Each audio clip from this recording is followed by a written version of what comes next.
nous allons vous présenter un texte de Hegel qui s'intitule L'esthétique, qui est une série de cours qui ont été publiés par la suite, mais qui donc ont été professés entre 1818 et 1829.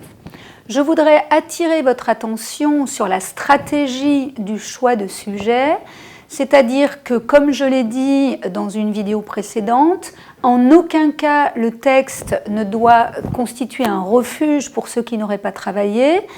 Il faudra, pour être sûr de le choisir, s'être assuré au préalable de bien comprendre de quel objet ou de quel thème il s'agit dans ce texte et d'être sûr de la thèse qui est défendue par l'auteur. Sans quoi vous allez passer totalement à côté de ce texte.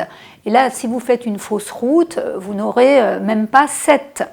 Donc, si vous n'êtes pas sûr de tous les éléments de l'introduction, eh bien, ne choisissez pas le texte. Voilà, donc une fois que vous l'aurez lu, une fois, 2 fois, 3 fois, s'il demeure le moindre doute en votre esprit, eh bien j'ai envie de dire, il n'y a pas de doute, il ne faut pas prendre le texte. Donc vous allez prendre le temps maintenant de bien lire ce texte, autant de fois qu'il le faudra, pour vous assurer que vous êtes en mesure de le traiter, de bien l'expliquer, et surtout de ne pas simplement le paraphraser, c'est-à-dire de répéter les phrases du texte. Puisque là, tout le monde est capable de le lire et ce n'est certainement pas ce qu'on attend de vous à l'issue d'une année de terminale en philosophie.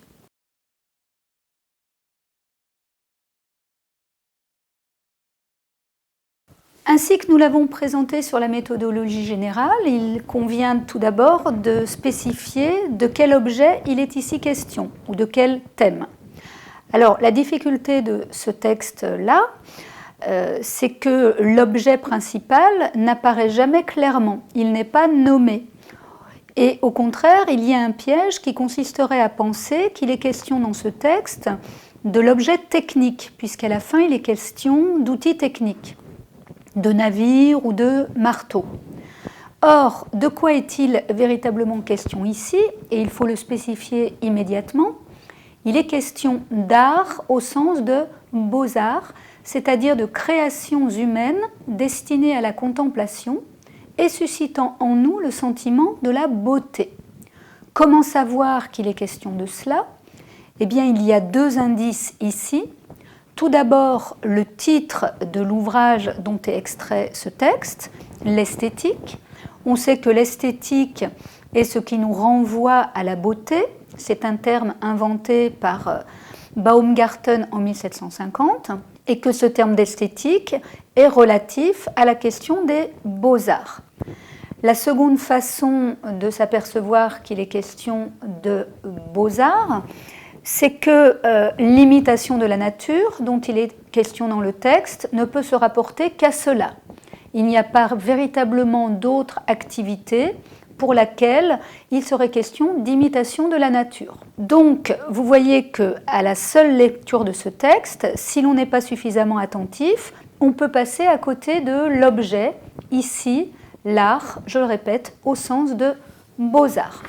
Bien, alors, concernant cet objet, il sera question ici plus précisément de la finalité de l'art, c'est-à-dire de savoir quel but l'homme poursuit en se prétendant artiste lorsqu'il limite son activité à une imitation de la nature.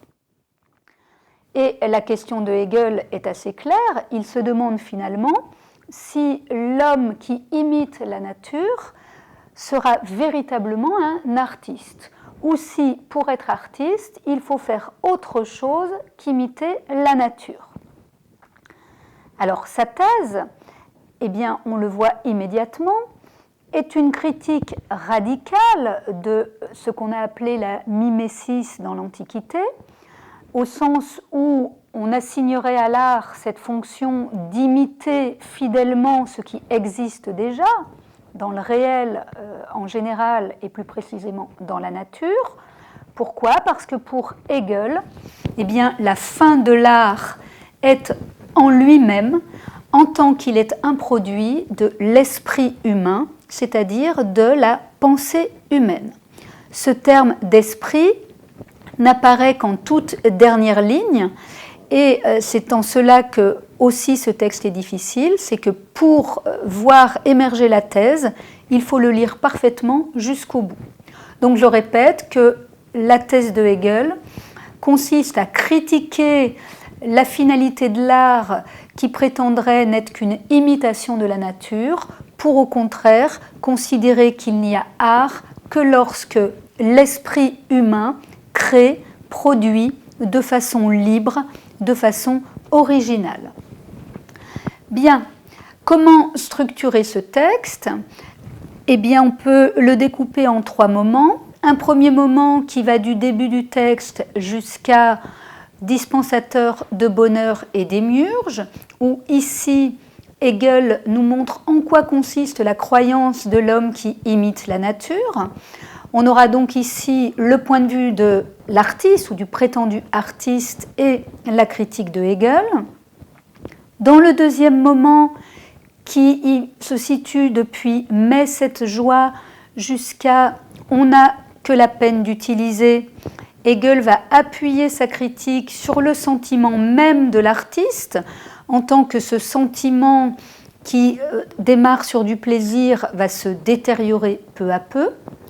Et puis, dans un troisième moment, nous verrons que Hegel termine son argumentation par un rejet radical de la mimésis ou de l'imitation, en recourant à l'argumentation de l'outil technique, en montrant que même un outil technique le plus vulgaire soit-il, aura toujours plus d'intérêt qu'une simple imitation de la nature. Et il pourra ainsi fonder sa façon de penser l'œuvre d'art.